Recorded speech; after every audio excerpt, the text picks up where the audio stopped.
النبي صلى الله عليه وسلم ما عمل آدمي من عمل يوم النحر أحب إلى الله من إهراق الدم أو كما قال النبي صلى الله عليه وسلم رب هب لي حكما وألحقني بالصالحين واجعل لي لسان صدق في الآخرين درود شريف পাঠ করি اللهم صل على محمد وعلى آل محمد كما صليت على إبراهيم وعلى آل إبراهيم إنك حميد مجيد اللهم بارك على محمد وعلى آل محمد كما باركت على إبراهيم وعلى آل إبراهيم إنك حميد مجيد الحمد لله رب করিমের দরবারে লাখো কোটি শুকরিয়া যিনি আমাদেরকে জিলহজ মাসের মতো অত্যন্ত গুরুত্বপূর্ণ তাৎপর্যপূর্ণ একটি মাসে প্রথম সপ্তাহ প্রথম জুমার দিনে মসজিদে এসে কোরআন ও সুন্নাহর কিছু আলোচনা কোরবানি সংক্রান্ত করণীয় বর্জনীয় বিষয়গুলো আলোচনা করার তৌফিক দান করেছেন, শোনার তৌফিক দান করেছেন। এই জন্য মালিকের দরবারে শুকরিয়া আদায় করছি, আলহামদুলিল্লাহ।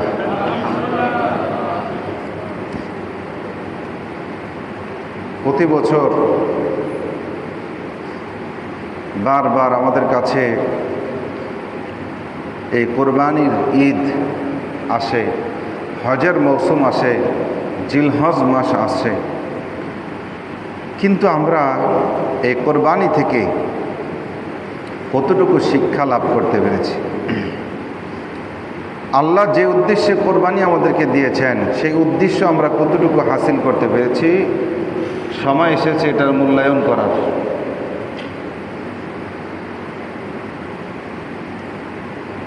আগামী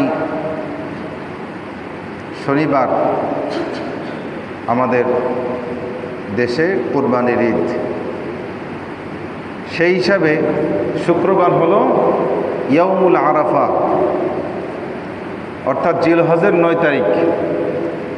এই জিলহজের 9 তারিখ এই দিনটা এত তাৎপর্যপূর্ণ।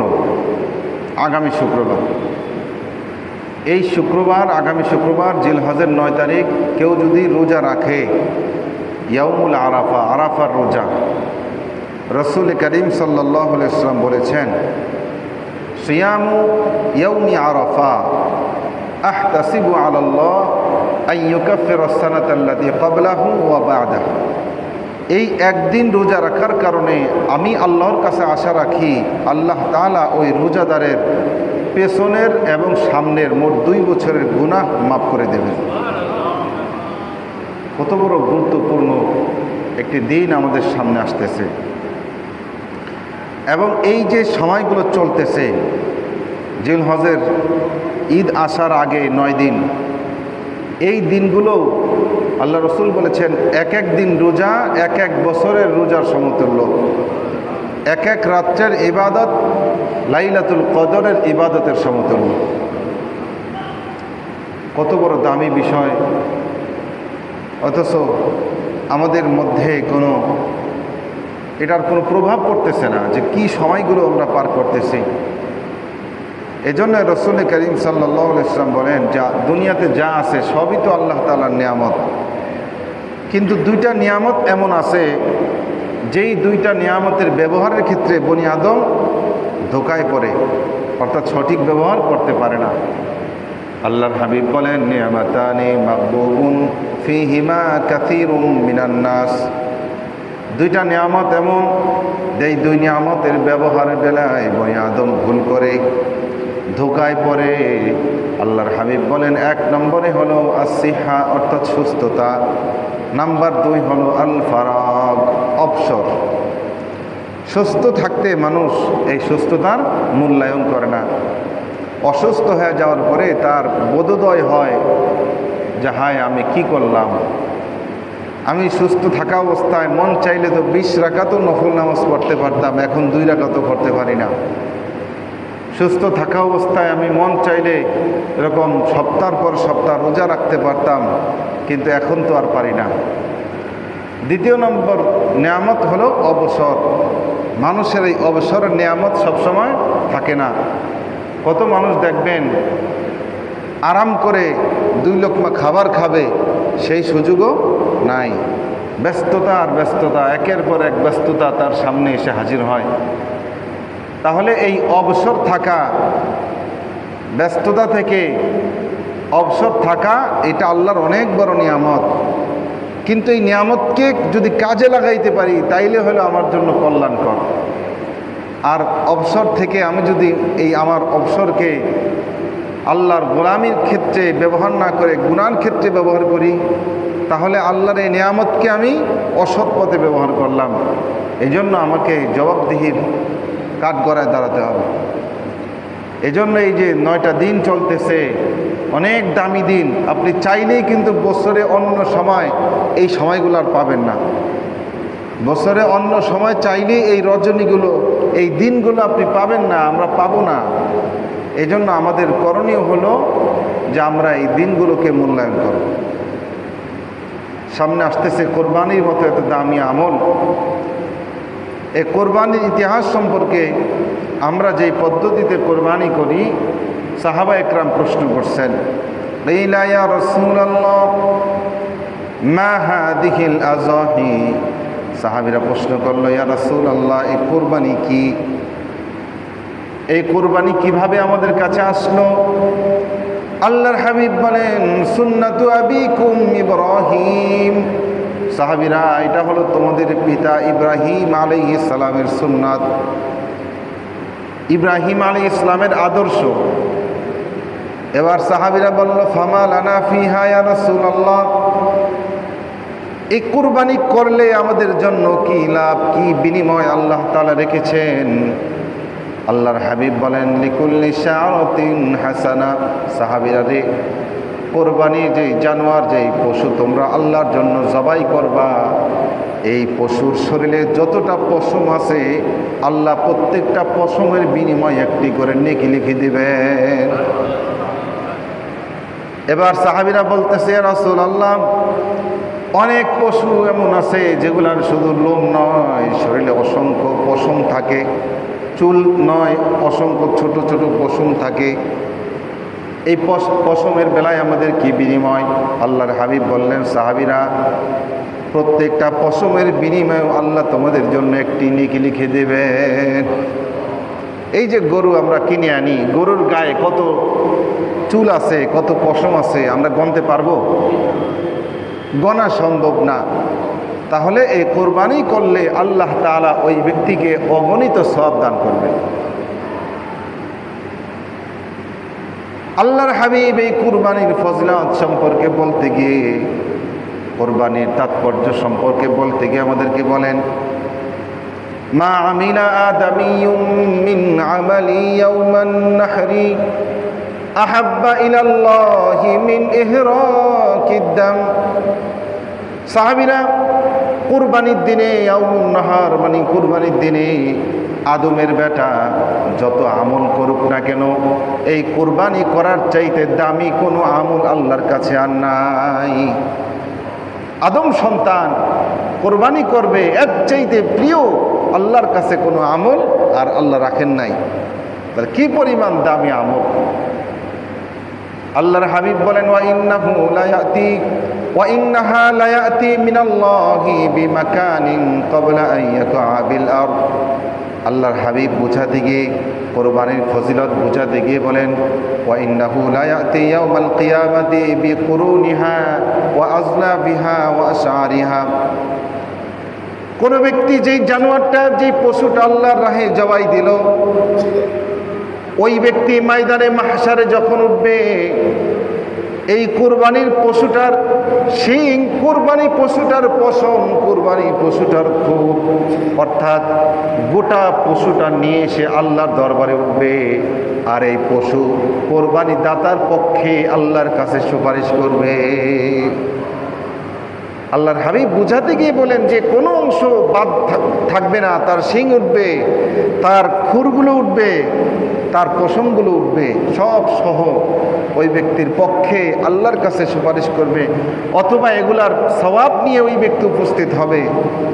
আল্লাহর হাবিব বলেন পৃথিবীতে এমন কোনো আমল নাই যেটা করার আগেই সওয়াব পাওয়া যায়, একমাত্র কুরবানি।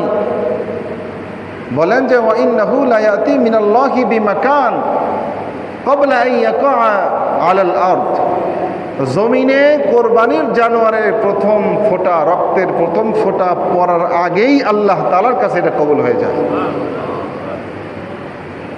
রক্তের প্রথম ফোঁটা এখনো জমিনে পড়ে নাই, তার আগেই আল্লাহ তাআলার কাছে কবুল। আসলে আল্লাহ সুবহানাহু ওয়া তাআলা তো এই কোরবানি, এইটা আল্লাহ তাআলার কাছে মুখ্য উদ্দেশ্য ছিল না। আল্লাহ তাআলার কাছে মুখ্য উদ্দেশ্য ছিল যে আল্লাহ তার বান্দা আল্লাহ তাআলার হুকুমগুলা পুরা করার জন্য প্রস্তুত আছে কিনা। এজন্য দেখেন না, যখন ইব্রাহিম আলাইহিস সালাম সেই ছোট্ট বয়সে দুধের শিশু ইসমাইল সহ মক্কার মরুভূমিতে রেখে গেল, তাফসীরের কিতাবে আসছে যে ফালাম্মা বালাগা মাআহু সাইয়া, যে সন্তান যখন পিতার সাথে চলাফেরায় উপযুক্ত হলো, তার মানে হলো তার বয়স ছিল তখন 12 কিংবা 14 বছর। এই সময় ইব্রাহিম আলাইহিস সালাম সেই সুদূর ফিলিস্তিন থেকে আবার মক্কায় এসেছেন। আল্লাহ তাআলার আদেশ হয়েছে, খলিলুল্লাহ ও আমার বন্ধু, সেই 14টি বছর আগে আমার হুকুমে আপনার আদরের সন্তান এবং আপনার স্ত্রীকে রেখে এসেছেন, এবার আবার যান, আরেকটা মিশন নিয়ে আমার আবার একটা হুকুম এসেছে। ইব্রাহিম আলাইহিস সালাম বৃদ্ধ বয়সে সেই সুদূর ফিলিস্তিন থেকে আবার মক্কার জমিনে এসে হাজির। এবার এসে দেখে যে মা হাজেরা এবং তার ছোট সন্তান ইসমাইলকে যেই মরুভূমিতে রেখে গিয়েছিল, এখন আর সেটা মরুভূমি নাই, এখন শহর হয়ে গেছে। জমজমের কূপ গড়ে উঠেছে, এখান দিয়ে আশেপাশে বসতি উঠেছে, শহর হয়ে গিয়েছে। ইব্রাহিম আলাইহিস সালাম শহরে এসে বাড়ি ঘরের মধ্যে বলল, ইসমাইল ঘর কোনটা, ইসমাইল এবং তার মায়ের ঘর কোনটা। লোকেরা দেখাই দিবে এটা হলো ইসমাইলের ঘর। ইব্রাহিম আলাইহিস সালাম দূর থেকে ডাক দিল, বাবা ইসমাইল, তুমি ঘরে আসো নাকি? ইসমাইল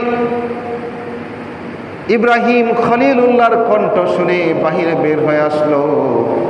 তাফসীরের কিতাবে লেখে, ইব্রাহিম আলাইহিস সালাম মা হাজেরার কাছে তার একখানা জামাও দিয়ে গিয়েছিল, জুব্বাও দিয়ে গিয়েছিল যাওয়ার সময়।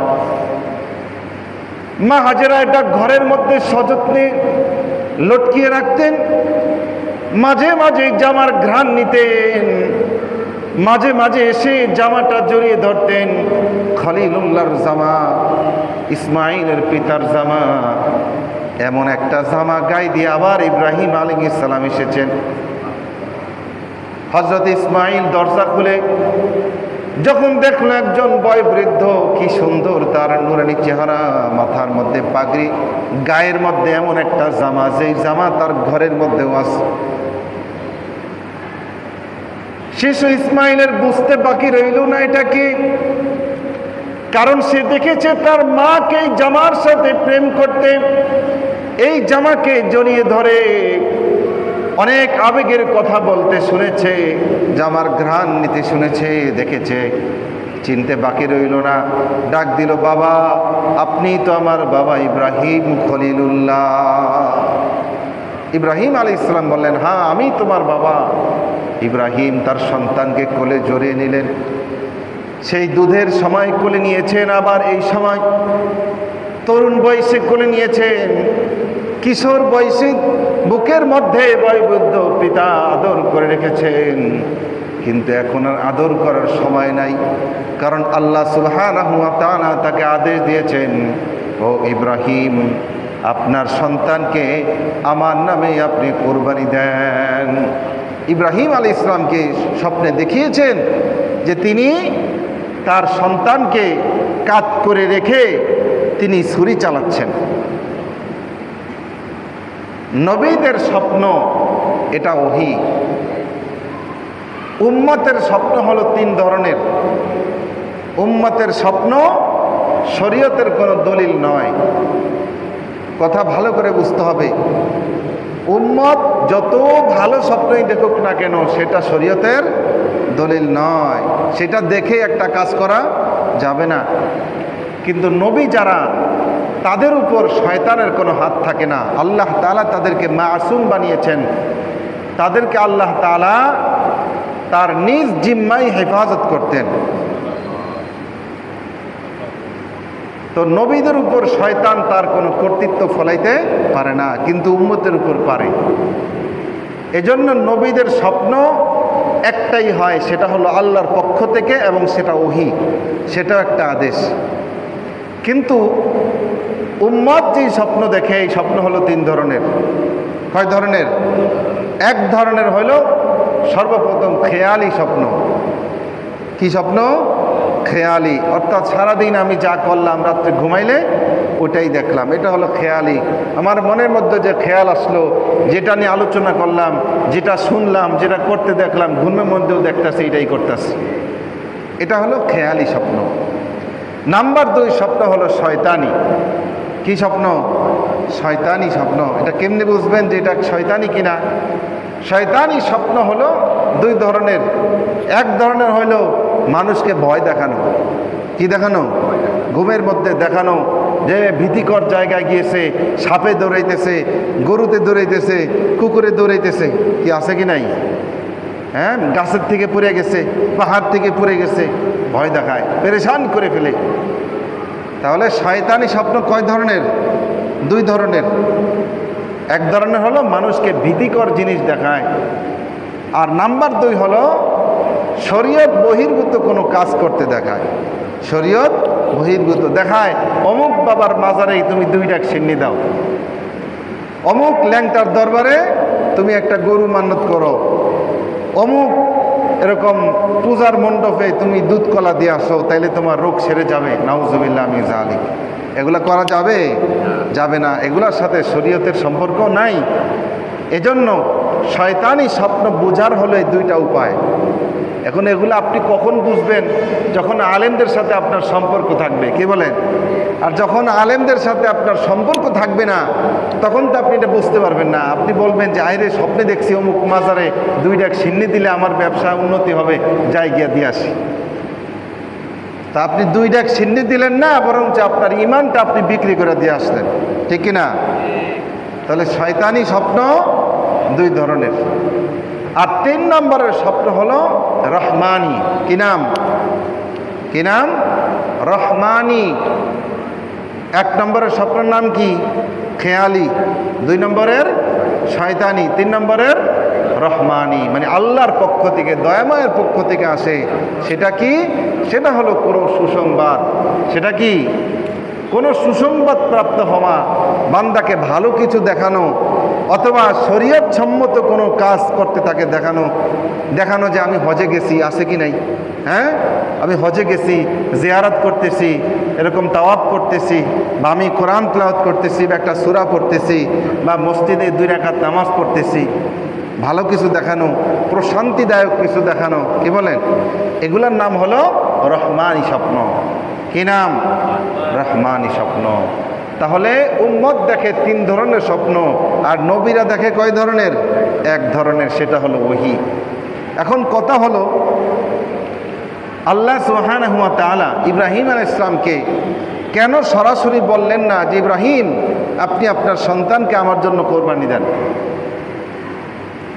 এই কথা আল্লাহ তাআলা সরাসরি বলেন নাই, বরঞ্চ এখানে আল্লাহর কালাম বলতেছে যে ইব্রাহিম আলাইহিস সালাম বলতেছিলেন, ক্বালা ইয়া বুনাইয়া ইন্নী আরা ফিল মানামি আন্নী আযবাহুক, হে আমার বেটা, হে আমার কলেজার টুকরা সন্তান, আমি স্বপ্নে দেখেছি আমি তোমাকে জবাই করতেছি।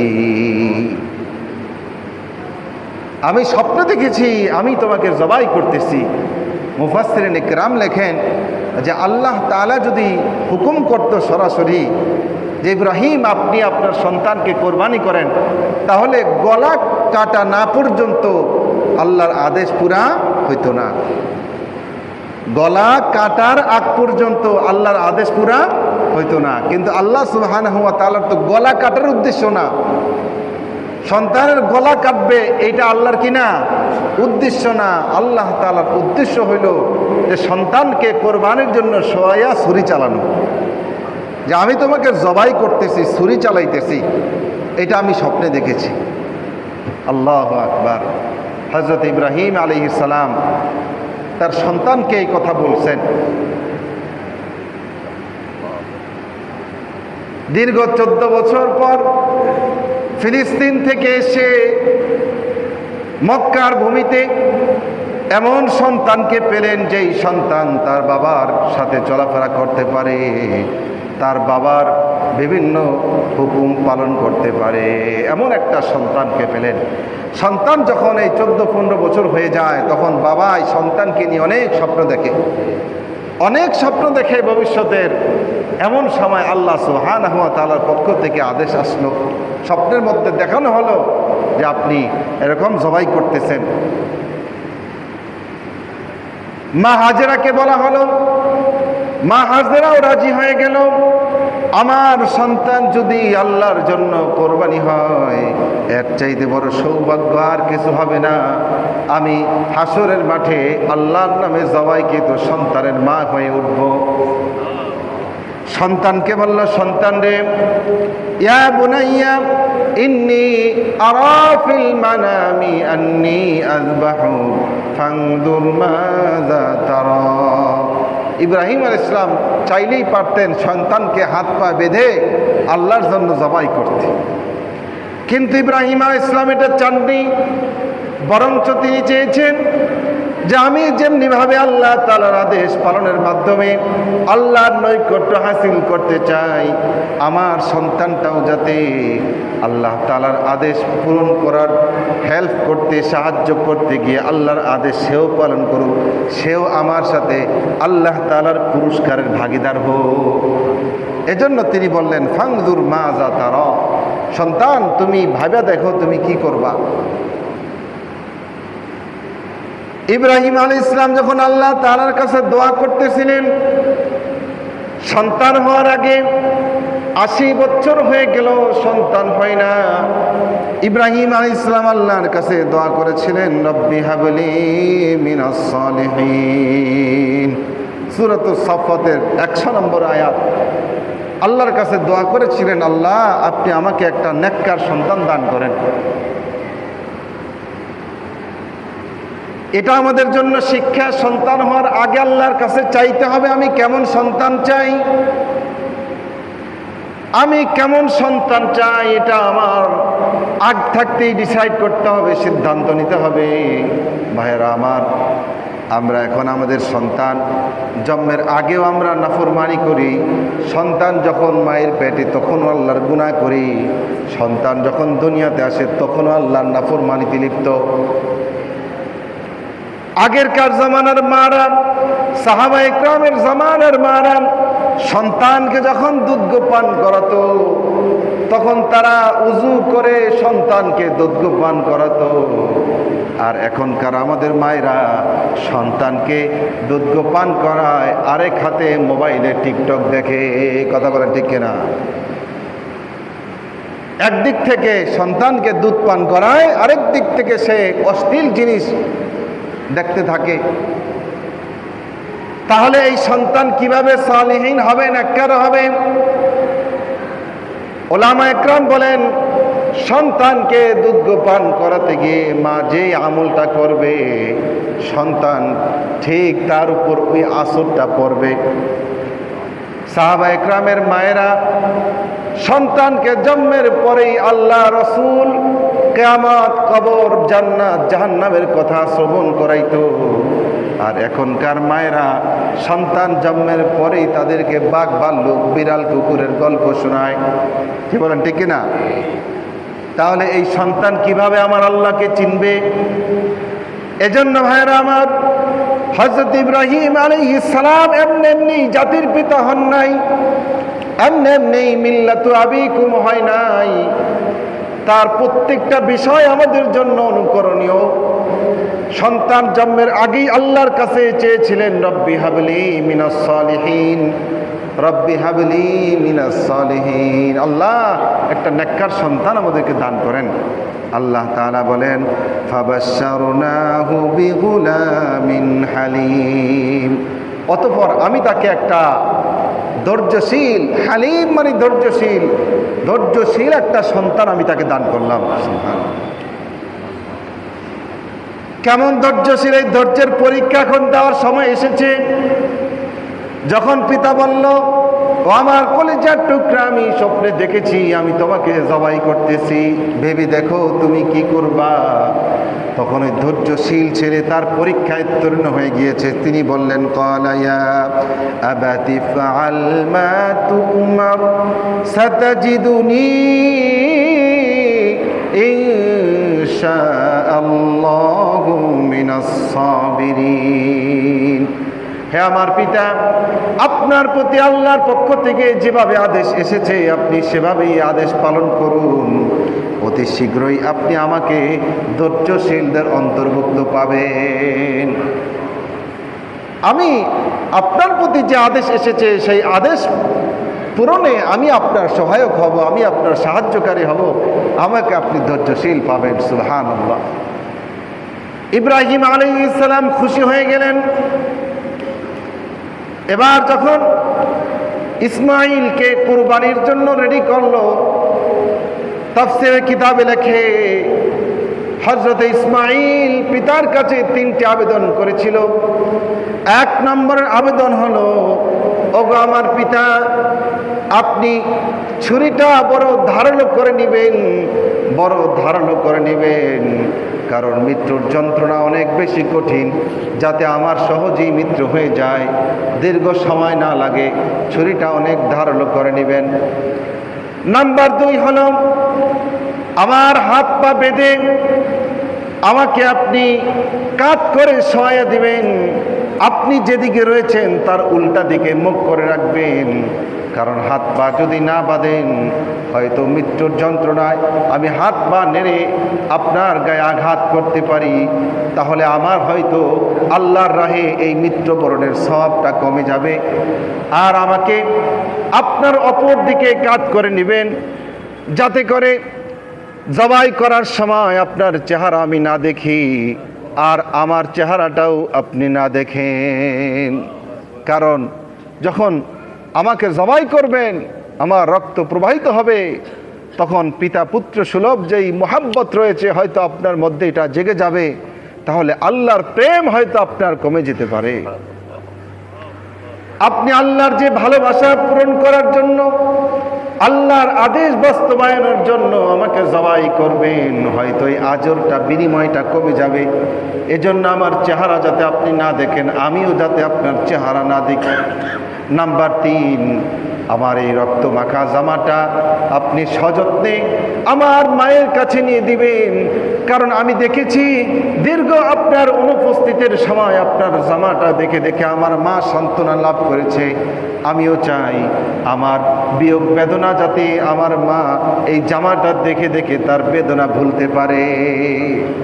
ইব্রাহিম আলাইহিস সালাম সন্তানের আবদার পূরণ করে যখন কাত করে শোয়া দিল, আল্লাহ রাব্বুল আলামিন বলেন, ফালাম্মা আসলামা, যখন তারা উভয় আমার হুকুমের সামনে আত্মসমর্পণ করল, আমার আদেশের সামনে যখন বাপ বেটা মিলে আত্মসমর্পণ করলো, ওয়াতাল্লাহু লিল জাবিন, এবং তাকে কাত করে শোয়াই দিল। জাবিন মানে কাত করে, কাত হয়ে শোয়ানো, কাত করে শোয়াই দিল, ছুরি চালিয়ে দিল।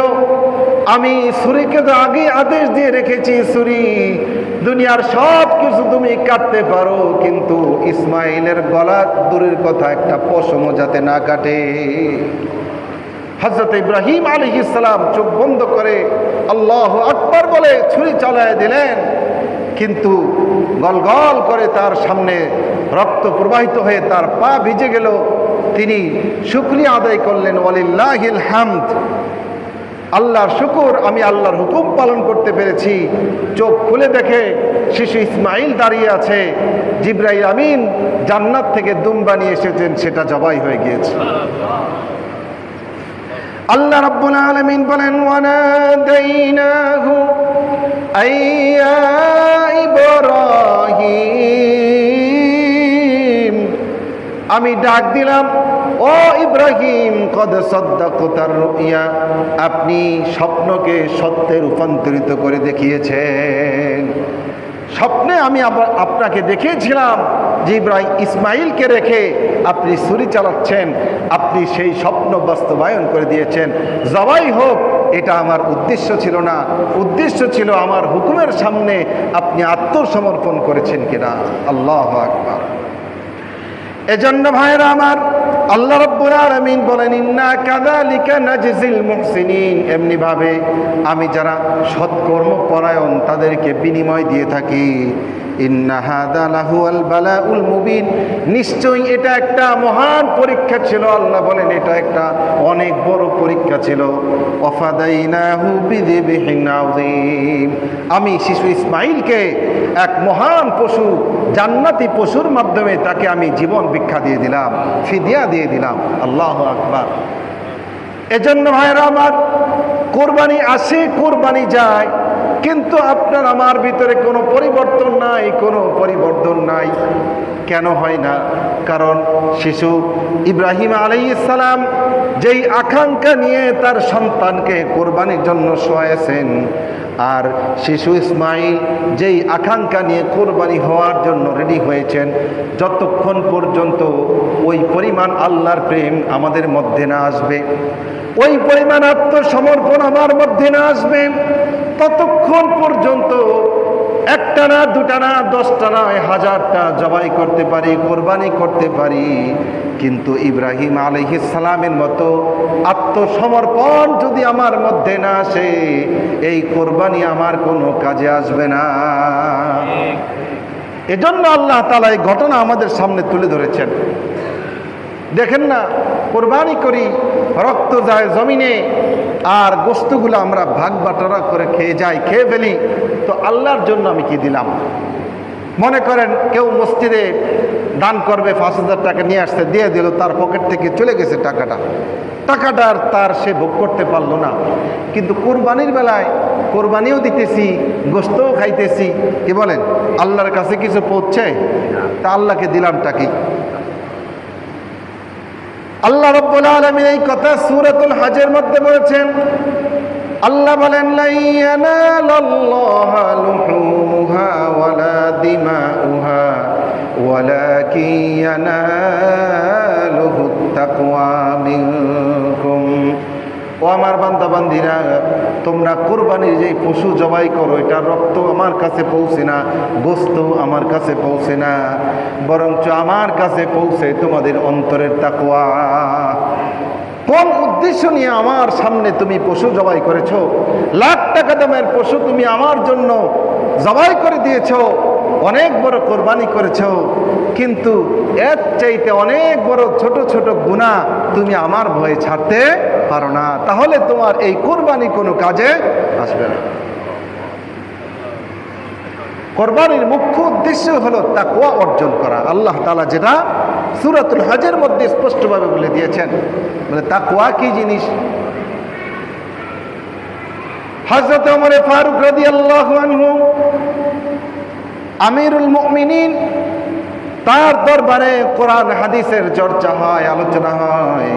এই কোরবানি সংক্রান্ত এই আলোচনা যখন আসলো যে আল্লাহর কাছে তাকওয়াটা গিয়ে পৌঁছে, হযরতে ওমরে ফারুক আল্লাহর রাসূলের এত প্রিয় সাহাবী, আশারায়ে মুবাশশারা, দুনিয়ায় থেকে জান্নাতের সার্টিফিকেট পেয়েছেন এমন সাহাবী, তিনি আরেকজন সাহাবী হযরতে কাব ইবনে উবাই, আল্লাহর রাসূলের বড় প্রিয় সাহাবী। ওই সাহাবী কোরআনের বড় দক্ষ। ওই সাহাবীকে জিজ্ঞাসা করতেছে, কাব বলুন তো তাকওয়া কি জিনিস? আল্লাহ যেখানে বলেছেন আল্লাহর কাছে তাকওয়া পৌঁছে, তাকওয়াটা কি? হযরতে কাব উত্তর না দিয়ে আমিরুল মুমিনিনকে পাল্টা প্রশ্ন করলো, আমিরুল মুমিনিন, আপনি কি কখনো এমন জঙ্গল দেখেছেন কিনা যে জঙ্গলের মধ্যে কাঁটাদার বস্তু দ্বারা, কাঁটাদার ফসল দ্বারা ওই জঙ্গলটা ভরা? কহা দেখেছি। মরুভূমির অনেক ময়দান আছে, এত বড় বড় কাঁটা আরবে আছে, একেবারে পুরা ময়দান কাঁটা দিয়ে বিছানো। কহা দেখেছি তো। ওই জমিন দিয়ে আপনি কি কখনো হেঁটে গিয়েছেন? কহা গিয়েছি। কাঁটার গুতা খান নাই? না খাই নাই। কেমনে গেছেন? জামাটাকে খুব সুন্দর করে গুছিয়ে নিয়েছি, সাবধানে পা ফেলেছি, এজন্য আমি কাঁটার আঁচড় না খেয়ে ময়দান পাড়ি দিয়েছি। হযরতে কাব বলেন, হ্যাঁ, এটার নাম হলো তাকওয়া। কারণ এই দুনিয়া পুরোটাই গুনার কাঁটা দ্বারা ভরা। কত কত ধরনের কাঁটা, ছোট কাঁটা, বড় কাঁটা, মজাদার কাঁটা, ব্যথাদার কাঁটা, কত কাঁটা দ্বারা ভরা। ওই কাঁটাদার ময়দানের মধ্য দিয়ে যেমন মানুষ খুব সাবধানে পা ফেলে ফেলে যায়, জামাটাকে উঠিয়ে রাখে, কেউ যদি এই দুনিয়ার মধ্য দিয়ে গুনাহের এই কাঁটা এড়িয়ে জান্নাতের পথে চলতে পারে, তার নাম হলো তাকওয়া। আর আল্লাহ তাআলা এটাই চেয়েছেন বান্দার কাছ থেকে। কারণ আপনি জান্নাতে যাবেন, দুনিয়া ফাড়ি না দিয়ে যেতে পারবেন? কে বলেন? জান্নাতে যেতে হলে দুনিয়ার পাড়ি দিয়ে আপনাকে জান্নাতে যেতে হবে। আর এই দুনিয়া পুরোটা হলো কাঁটাদার বস্তু দ্বারা ভরা, যত গুনাহ আছে সব হলো কাঁটা। এখন আফসোসের বিষয় হলো, আপনি যখন জানেন যে এটা কাঁটা, তাইলে তো আপনি সেখান থেকে বাঁচবেন, কি বলেন? কিন্তু অনেক গুনাহ এমন আছে যেগুলাকে মানুষ গুনাহই মনে করে না। তো সে তাওবা করবে কখন, বেঁচে থাকবে কখন? এই যে বেপরদার গুনাহ, বর্তমানে বেপরদার গুনাহ, নারী পুরুষের কোনো ভেদাভেদ নাই, নারী পুরুষের সাথে দেখা দেয়, পুরুষ নারীর সাথে, বেগানা নারীর সাথে দেখা দেয়, এটাকে তো গুনাহই মনে করে না আমরা। তাহলে এখান থেকে বাঁচবো কি করে? যদি জানি যে এটা কাঁটা, এটার গুতা লাগলে ব্যথা হবে, শরীরে ঘা হবে, তাইলে না কাঁটা থেকে বাঁচবো। কিন্তু যদি মনে করি যে না, এটা তো কাঁটা না, তাইলে বাঁচবো কীভাবে? কি বলেন, ঠিক কিনা? এমনিভাবে এরকম আমাদের অনেকের ঘরে ছবি লটকানো আছে, আছে কি নাই? বিভিন্ন নেতা নেত্রীর ছবি, বিভিন্ন জনের ছবি, পীরের ছবি। আল্লাহর হাবিব বলেছেন, যেই ঘরে কোনো প্রাণী কিংবা জীব জানোয়ারের ছবি লটকানো থাকবে, কিয়ামত পর্যন্ত ওই ঘরে রহমতের ফেরেশতা ঢুকবে না। স্পষ্ট আল্লাহ রসুলের হাদিস। তা আপনি তো এটার গুনাহই মনে করেন না, আপনি এটা দুনিয়াবি কামিয়াবির মাধ্যম মনে করেন যে আমার ঘরে এটা থাকলে কি হবে, অনেক বড় আমার ফায়দা হাসিল হবে। কয়েকদিন আগে মগবাজার বস্তিতে সেনাবাহিনী অভিযানে গেছে, মাদক সাম্রাজ্য। সেখানে গিয়া দেখে এরকম একটা দলের নেতা নেত্রী, তার ছেলের ছবি সুন্দর করে টানানো, ভিতরে সব হলো মদের কারখানা, ইয়াবার কারখানা। এখন আমরা তো এগুলা টানায়া কি করি, নিজেদের দুনিয়াবি স্ট্যাটাসকে বাড়াই, গুনাহ তো মনে করিই না, তাহলে বাঁচবো কি করে? এই জন্য ভাইয়েরা আমার, এই কোরবানির মুখ্য উদ্দেশ্য হলো আল্লাহ তাআলার হুকুমের সামনে নিজেকে আত্মসমর্পণ করে দেওয়া। আল্লাহ, আপনার যখন যা আদেশ, যখন যা নিষেধ, আমি সেটা পালন করার জন্য প্রস্তুত। হোক এটা চাই কোরবানি, হোক চাই নিজের জীবনটা আল্লাহর রাস্তায় বিলিয়ে দেওয়া, হোক চাই এটা এরকম গুনাহ থেকে বিরত থাকা, সব কিছুর জন্য আমি প্রস্তুত। তাইলেই আপনি ইব্রাহিম আলাইহিস সালামের আদর্শকে লালন করতেছেন। অন্যথায় আপনি 1টা 2টা 20টা 40টা জবাই করতে পারেন, কিন্তু আপনার সেই ইব্রাহিমী আদর্শ আপনার ভিতরে আসে নাই, আপনার কোনো বিনিময় আল্লাহর কাছে নাই। এজন্য ভাইয়েরা আমার, কোরবানির পশু কিনবো, আগে আমরা নিয়তকে সহি করব। নিয়তকে সহি করব যে আমি কোন নিয়তে কোরবানি করতেছি, আমার মধ্যে সেই ইব্রাহিম এবং ইসমাইলের আদর্শ আমি লালন করতেছি কিনা। লালন না করলে তাওবা করে ওই আদর্শকে আমি নিজের ভিতরে ঢুকিয়ে দেব, তাইলে তো হয়ে গেল, কি বলেন? এজন্য ভাইরা আমার, আল্লাহ তাআলা আমাদের সবাইকে হযরত ইব্রাহিম আলাইহিস ইসলামের সেই মন মানসিকতা, ইসমাইল আলাইহিস ইসলামের মন মানসিকতা নিয়ে কোরবানি দেওয়ার তৌফিক দান করেন। আগামী শুক্রবার ইয়াউমুল আরাফা আমরা রোজা রাখবো, আর শনিবার ঈদের দিন এই মসজিদে ঈদের জামাত সকাল 7টা 30 মিনিটে অনুষ্ঠিত হবে ইনশাআল্লাহ। যারা সুন্নত পড়ে নাই 4 রাকাত সুন্নত